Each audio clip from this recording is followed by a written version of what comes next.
The title says it all. I had a toxic best friend. This story is pretty long, so I will most likely be making it into a series of its own. As a recap of the ending cutoff from my last video, I made a new friend named Rose in the 5th grade. She was always outgoing, popular, and ambitious.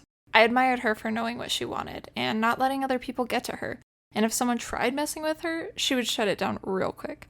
In the beginning, it was innocent like any other friendship, and she would protect me from a lot of the bullies I had around this time. We sat at the same table in class, and we would play every day during recess, and if we weren't hanging out in person after school, she would call the house phone and we would talk the entire night. This cycle repeated every day up to the start of middle school. When it was finally time to start the new school year, I was super excited because I had a new best friend and knew we had some of the same classes together. Middle school for me in general was a fever dream, honestly. I completely suppressed those 3 years and never remember it until I end up telling a story about something that happened. Everything with Rose seemed to be so perfect in the beginning. Everything I thought I wanted in a friend and more. However, as the year went on, the relationship started to become tainted. I was still close to Valerie at the time, but a little after the year of the 6th grade had started, I noticed any time I would approach her, she would look at me and then turn away without any sort of acknowledgement to what I had to say. I never knew why, and it got to me for the longest time. When I would ask Rose why Valerie could be so upset with me, or if I had maybe done something to make her angry, she would just brush it off and tell me she was probably being a baby and that I should just forget about her anyway. As the year passes, I would make a few friends here and there, but nothing that would end up being a long-term friendship. And I was okay with that, because at the end of the day, I knew I would always have Rose. However, things started turning a bit rocky as the year of the 6th grade ended and headed towards summer vacation. She would call the house phone every day, just like clockwork. However, my parents started to get upset at this when I wouldn't be home or available to call, and Rose would call back a million times until someone picked up. If I was ever unavailable to talk on the phone, Rose would get super angry with me and tell me how she needed to talk to me, and me not being there to answer was super selfish. I would always end up apologizing and promise to answer next time she'd call, even when I didn't really understand what I was apologizing for. After summer vacation, everything just kept getting more serious as the time passed. It started off slow.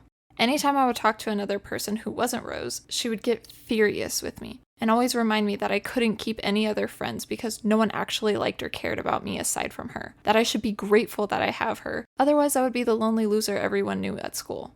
I didn't understand why she would say these things to me if she cared about me so much, but as I got older and began understanding what her way of a friendship meant, I knew it was bad.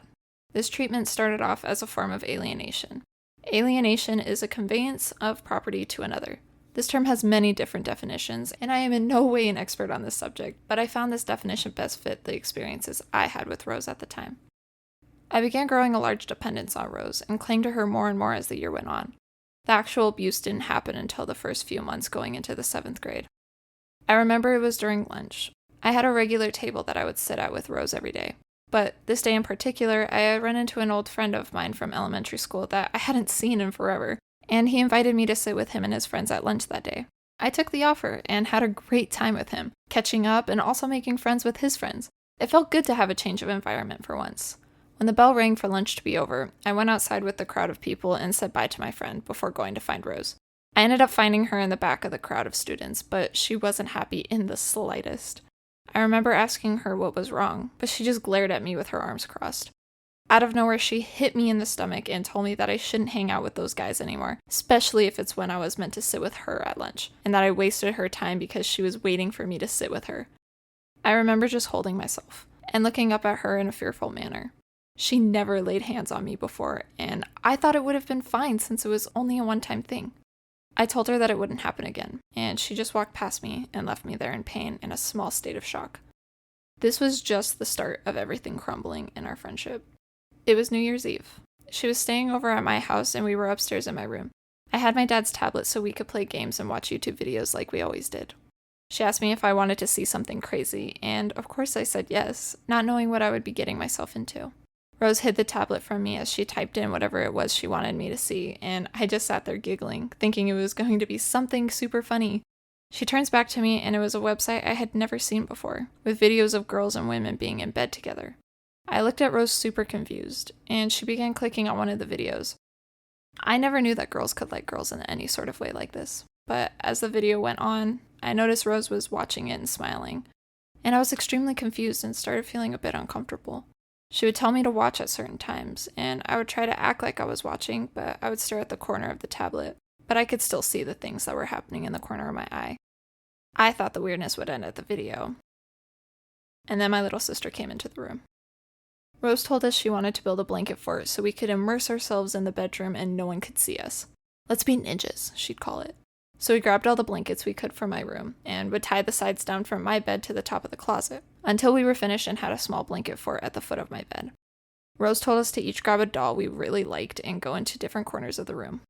I had a life-size Spider-Man doll at the time, so I grabbed him and sat under my desk in the corner of my room, while the other two grabbed a doll of their own. Rose was the only one allowed in the blanket fort. She told me and my sister to sit on top of the dolls, and to start moving on it until it felt good to us, and then just go with it after. Me and my sister looked at each other confused, not really knowing what Rose meant. And then we heard noises coming from behind the blankets, and then I understood what she was doing. I remember feeling sick and extremely uncomfortable. I whispered to my sister to just pretend it makes similar sounds that Rose was making. So we sat there in our corners and mimicked the noises. And I remember wanting to cry the entire time. I was uncomfortable, embarrassed, and just confused as to how we even got to be in this position anyway. It was New Year's Eve. I thought we were just going to watch movies until the countdown and then drink apple cider at midnight like adults did with champagne. I learned later on what happened that night, and looking back on it now, I can't believe that a kid had known what that kind of action was at the time. When we got back to school after the new year, everything just kept getting worse. I remember this one day in particular, there was a new girl to our school, and she had asked me where certain classes she had were and which direction she could go in to get to them. I reluctantly helped her out, and she seemed super nice and funny. And then Rose got to school, and she saw me talking to someone who wasn't her. I remember seeing the girl's face change from friendly to confused, and when I turned around to see what she was looking at, I got a big stinging pain in my cheek as Rose's fist met with my face, and I fell to the floor. The girl didn't say anything, and she just walked away like she didn't see anything. I didn't try to make any other friends the rest of the year. Before our spring break, the school had put together an assembly they called the Be Kind Assembly. It was supposed to spread awareness to the school to be kind to one another and to stop bullying. How ironic for my current situation, am I right? During the assembly, we would all sit in the bleachers and watch videos on people doing small acts of kindness. And after the assembly was over, there would be a raffle where they would select one lucky student who would win a bunch of merchandise from the Dodgers baseball team. This prize included a bunch of things ranging from a backpack, a nice new hat, water bottle, and 4 tickets to an upcoming game too. Rose wanted to win that prize so badly. She would buy 5 raffle tickets during lunch every day that week and write her name on it. I have to win those prizes for my dad. He would be so excited. Plus, me putting my name in so many times makes for a guaranteed win. During the assembly, we watched all the videos as usual, but Rose was about to jump out of her seat from excitement for when they drew the name for the raffle. When it came time, the school counselor reached into the raffle ball and drew out a name. I watched Rose's expression change from excited to annoyed and furious within a split second as the counselor read another girl's name from the raffle. Everyone flooded out of the gym when the assembly had ended, and Rose complained to me the whole time about how it's so stupid that this other girl, who we will call Heather, won the prizes and she didn't. Now the key thing to keep in mind here was, Heather never came to claim her prize at the assembly. She wasn't at school that day, I suppose. So when we got outside the gym, Rose turned to me with a smug expression on her face and told me she had a great idea. Let's just pretend that you're Heather. You could just walk up to the counselor and tell her your name and get all the prizes for me. There's no way that'll work. Won't she recognize me? I doubt she would. You just have to walk in there with confidence. Act like you are Heather, and just tell her you have a fear of crowds and was nervous to claim the prizes in front of everyone or something. I don't know. This sounds like a bad idea. It was worth a shot, I guess. I just wanted to win those prizes for my dad since he won't be around much longer. Look, I didn't want to worry you earlier by telling you this, but my dad got diagnosed with cancer. And I just wanted to get him those prizes so he knew how much I loved him, and he had something cool to have before well, it doesn't really matter anyways. Hi, I'm Heather. I came to claim my prizes. We later ended up getting caught when the real Heather showed up after school. I just remember getting in the car with my mom and seeing her answer a phone call with the caller ID being from the school, and she just looked at me and turned the car around without a word. I knew I was a dead man. Rose and I ended up getting detention for a week after this incident, and everything seemed to be a bit better afterwards. And then spring break rolled around. And I didn't know it at the time, but my life was about to change forever. And I'll get into that in the next video. Sorry for the abrupt ending, but I didn't want this video to be super long with this story, so I decided to make it into a 2-part series. I hope you guys are all doing well, and without making the end card too long and sappy, I hope you all know how loved you are, and with any struggles you may be facing, I am here for you through them as much as I can. Feel free to reach out through my Instagram when you need a friend, and I will do my best to get back to you with as much support as I can give. I love you all, and I will see you in the next part of this video.